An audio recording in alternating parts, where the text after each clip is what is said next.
Vatsimpana etin'ny pasteur Ratsianarivo Léa. Amin'ny anaran'i Jesosy, raha mivoady amin'Andriamanitra ianao, aza manao ampitso lava, fa tsy akasitrahany ny adala. Koa efoa ny voadinao, aleo tsy mivoady toy izay mivoady ka tsy mahefa.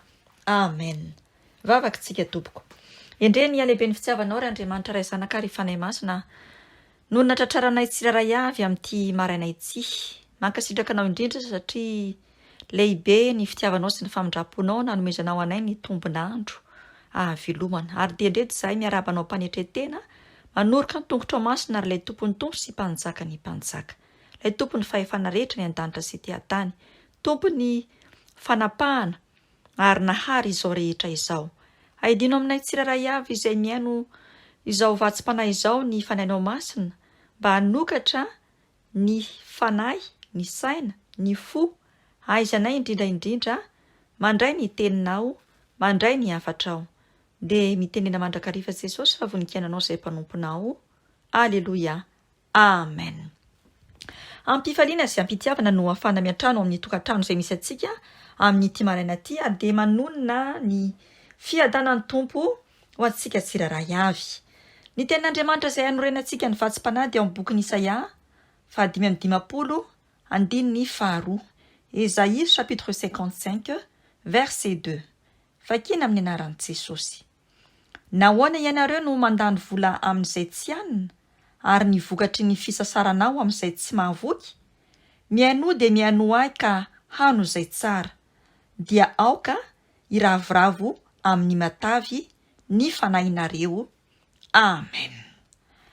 Zany ten'Andriamanitra izany dia ahitantsika mazava tsara fa Jesosy Kristy Tompo no manome antsika ny fahasoavana sy ny fitahiana, ary ao anatin'izany ny vola aman-karena. Kanefa inona nataon'ny zanak'olombelona?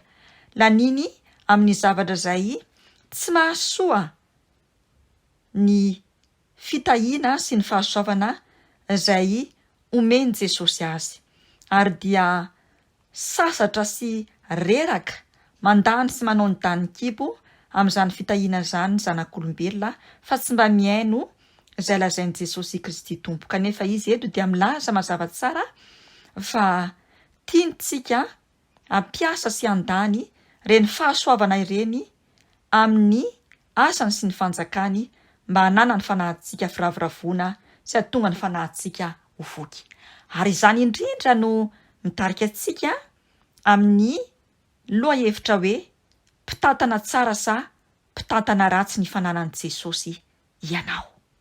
Mipetraka amiko sy mipetraka aminao ny fanontaniana amin'ity maraina ity amin'ny alalan'izao vatsim-panahy izao hoe mpitantana tsara sa mpitantana ratsy ny fananan'i Jesosy Kristy Tompo ianao. Ity bokin'i Isaia ity dia izy ihany no nanoratra azy, mazava ho azy fa Isaia, ary manambara ny fitsaran'Andriamanitra sy ny famonjeny rehefa mibebaka ny zanak'olombelona. Ny zanak'Israely mantsy dia anisan'ny nahafoy an'Andriamanitra sy ny fahamarinany, ary dia niantso Andriamanitra mba hiverina aminy ka hianoka indray amin'ny fifandraisana am-po. Rehefa jerentsika ny fiainan'ny kristianina dia mahavariana sy mahatalanjona, fa rehefa misy zavatra mahazo azy eo amin'ny andavanandrony dia mitotototo mitady vahaolana etsy sy eroa. Ny vahaolana omeny namana, ny sakaiza, ny fianakaviana, ny ray aman-dreny, ny mpiray-tam-po, izay heverina fa tena vahaolana tena izy, matetika nefa dia tsy maharitra. Mitaona ny olona izay mino an'i Jesosy Kristy hoe manatona an'i Jesosy mivavaha. Dia toa resy lahatra tokoa isika rehefa tratra ny patsaray sy omby vava, hoy ny fiteny fa tena andeha hanatona tokoa an'i Jesosy, ary dia lasa votom-ponoana, mibebaka mazava ho azy, ary dia manao voady hoe hanapotsy anao ny ratsy intsony na izay tsy mety. Ny vokany miraraka tokoa ny valim-bavaka sy ny fitahiana omeny Jesosy. Inona ary ny zava-misy mitranga marina avy eo? Hanaovan'ny olona ny danin'ny kibony avokoa ireo fananana sy fitahiana izay omeny Jesosy. ho tantaniny ary izay no mahatonga ny tompo ametraka fanontaniana amintsika tsirairay avy amin'ity andro anio ity hoe mpitatana tsara sa mpitatana ratsy ny fananan'i Jesosy ianao? Betsaka ny hitantsika olombelona na kristianina io na tsia fa mitodika indrindra amin'ireo izay milaza fa mpino sy mpanaradian'i Jesosy Kristy aloha izany fanontaniana izany. Misy etaeta tetady ny famonjen'i Jesosy marina ve aloha isika? Ary izay no antsoiny hoe etaeta-panahy mitady fihavanana taminy sy famelan-keloka. Dia mamindra fo tamintsika tokoa anie ny Tompo Jesosy ka namonjy antsika tsirairay avy tamin'ny lafiny rehetra. Indro fa tonga ny vanim-bavaka ho isika. Avy eo, nomeny ny asa mandrarà mba ahafahantsika manatanteraka ny filàny nofontsika amin'ny fiainana andavanandro. Tsaroa fa fantatry Jesosy tsara, fa mila trano hipetrahantsika. Ialofana, mila fitaovana koa tsika ampiasaina ao anatin'izany mazava ho azy. Mila sakafo, mila fitafiana sy ny sisa. Ary izay no nahatonga azy laza hoe koa aza manahaka azy ianareo, fa fantatry indray nareo izay tokony ho anareo raha tsy mbola mangataka amin'ny aza ianareo. Izany hoe Jesosy Kristy Tompo rehefa tia antsika dia mahafantatra izay ilaintsika. Voasoratra izany amin'ny filazantsara Matteo 4:1-5. Ary Jesosy Kristy Tompo koa dia milaza sy mampatsiahy antsika matetika hoe fankatsaho aloha ny fanjakany sy ny fahamarinany dia hanampy ho anareo izany rehetrarehetra izany. Ao amin'ny filazantsara Matteo ihany no ahitantsika izany 4:1-7. Mba tsaroantsika moa ilay fanoharana amin'ilay lehilahy mpanan-karena iray izay voasoratra amin'ny filazantsarany Luka 2:20.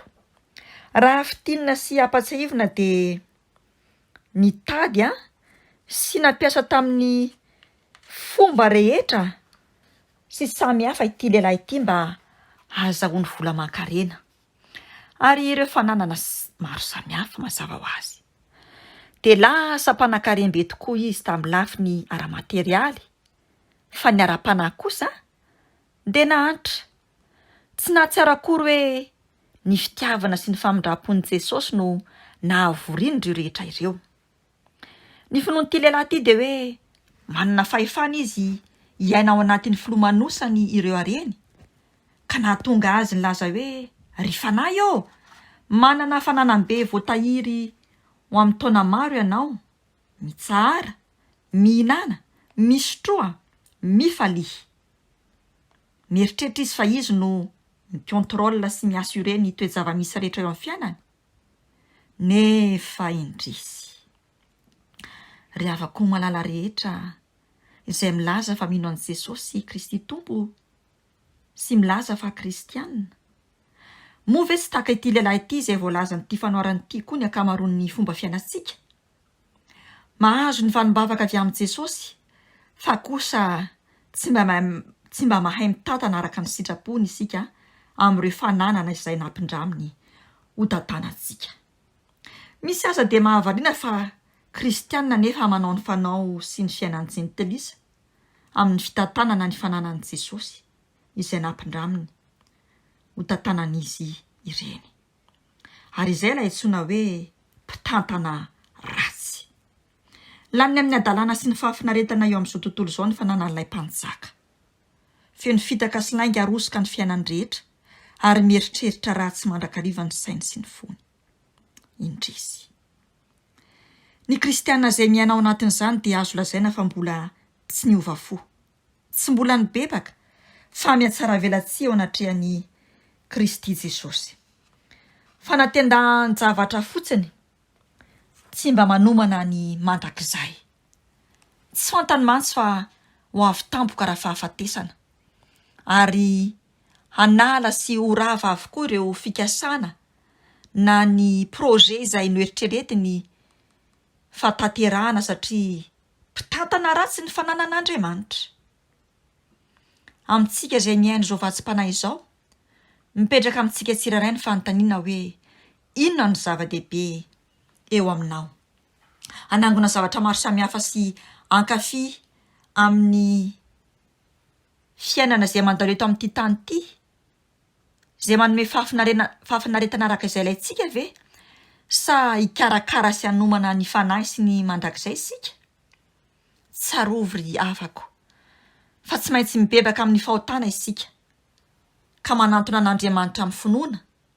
Ankoatr'izany dia mbola fepetra lehibe iankinan'ny aina trano no hoe nona sy mangetahita ny fahamarinan'Andriamanitra sy ny heriny ny fanjakany, mba hahazahoana ny fahafenoana amin'ilay fanahiny.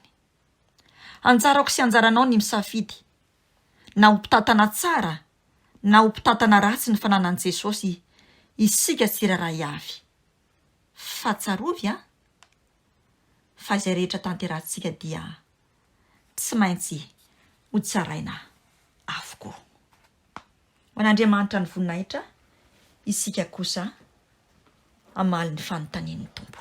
Vavaka tsika tompoko. Mampangororo ny teninao Jesosy Kristy Tompo, satria manoloana tokoa rehefa nanana izay nampindraminao tantanana eto amin'ity zao tontolo izao ity. Toa tsy mahatsiaro zahay izay milaza fa kristiana sy mpanaradianao, fa avy aminao avokoa izy ireny. Mieritreritra izahay fa ny hareranay, ny havizananay, ny fahalalanay no nahavorianay ireny rehetra ireny, dia motsy tahaka an'ity lehilahy adala izay nalainao tao anatin'ny sekondra monja, ndray alina monja ny zavatra rehetra, satria mpitantana ratsy ny fanananao. Reto ny tsiraray avy Jesosy manantona anao. Ovay ny fo vato, ho tonga fonofo. Ary ilay fanahy masinao anie Jesosy, hanome anay ny fanapahan-kevitra tsara, feno, tanteraka, mba ahatotosa sy ahantanteraka ao anay tsiraray avy, ho mpitantana tsara ny fanananao, izay nampindraminao anay tsiraray avy anie izahay. Amin'izay Jesosy dia ho voky matavy ny fanahinay, ary hiadana finaritra ny nofinay, dia ho tanteraka aminay tokoa ny Jesosy ny teninao hoe atao any amin'ny sitraponao ety an-tany tahaka ny any an-danitra. Miasa mahery Jesosy lahy mpanan-kare fahasoavana, hanovanay tsiraray avy ho tena kristianina marina sy mpanaradianao. Manao ny dera sy ny aza iray tombony tompo sy mpanjaka ny mpanjaka. Aleluia. Amen.